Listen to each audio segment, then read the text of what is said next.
ओम चतुर्शीतितमोऽध्याय। इंद्र और बृहस्पति के संवाद में सांत्वनापूर्ण मधुर वचन बोलने का महत्व। भीष्म जी कहते हैं, युधिष्ठिर, इस विषय में मनस्वी पुरुष इंद्र और बृहस्पति के संवाद रूप एक प्राचीन इतिहास का उदाहरण दिया करते हैं। वह सुनो। 1। इंद्र ने पूछा, ब्रह्म, वह कौन सी ऐसी एक वस्तु है जिसका नाम एक ही पद का है और जिसका भलीभांति आचरण करने वाला पुरुष समस्त प्राणियों का प्रिय होकर महान यश प्राप्त कर लेता है। 2। बृहस्पति जी ने कहा, इंद्र, जिसका नाम एक ही पद का है, वह एकमात्र वस्तु है सांत्वना, मधुर वचन बोलना। उसका भलीभांति आचरण करने वाला पुरुष समस्त प्राणियों का प्रिय होकर महान यश प्राप्त कर लेता है। 3।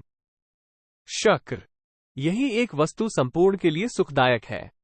इसको आचरण में लाने वाला मनुष्य सदा समस्त प्राणियों का प्रिय होता है। 4।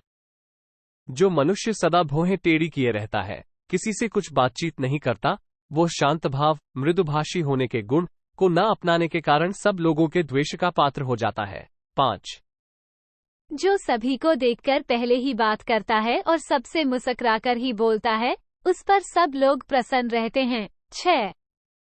जैसे बिना व्यंजन, साग, दाल आदि का भोजन मनुष्य को संतुष्ट नहीं कर सकता, उसी प्रकार मधुर वचन बोले बिना दिया हुआ दान भी प्राणियों को प्रसन्न नहीं कर पाता है। 7। शक्र, मधुर वचन बोलने वाला मनुष्य लोगों की कोई वस्तु लेकर भी अपनी मधुर वाणी द्वारा इस संपूर्ण को वश में कर लेता है। 8। अतः किसी को दंड देने की इच्छा रखने वाले राजा को भी उससे सांत्वनापूर्ण मधुर वचन ही बोलना चाहिए। ऐसा करके वो अपना प्रयोजन तो सिद्ध कर ही लेता है और उससे कोई मनुष्य उद्विग्न भी नहीं होता है। 9। यदि अच्छी तरह से सांत्वनापूर्ण, मधुर एवं स्नेहयुक्त वचन बोला जाए और सदा सब प्रकार से उसी का सेवन किया जाए तो उसके समान वशीकरण का साधन इसमें निसंदेह दूसरा कोई नहीं है। 10। भीष्म जी कहते हैं, कुंती नंदन, अपने पुरोहित बृहस्पति के ऐसा कहने पर इंद्र ने सब कुछ उसी तरह किया।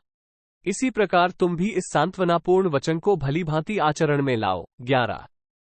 इति श्रीमहाभारते शान्तिपर्वणि राजधर्मानुशासनपर्वणि इंद्र बृहस्पति संवादे चतुर्शीतितमोऽध्याय। 84।